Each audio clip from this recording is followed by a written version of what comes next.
Their first dinner date was a whirlwind of chemistry and connection.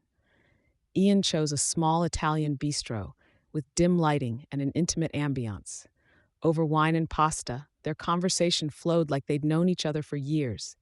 Ian's deep, velvety voice wrapped around her, and Miranda found herself leaning forward, her hand brushing his as she laughed at his stories. When the night ended, Ian insisted on walking Miranda home despite the drizzle. The rain clung to her bare shoulders, droplets tracing rivulets over her soft skin and soaking into the fabric of her dress. She shivered, but not from the cold.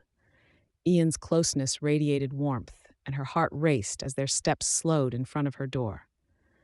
Ian stepped closer, his hands brushing her damp arms. His thumb traced a bead of water that had slipped down to her collarbone.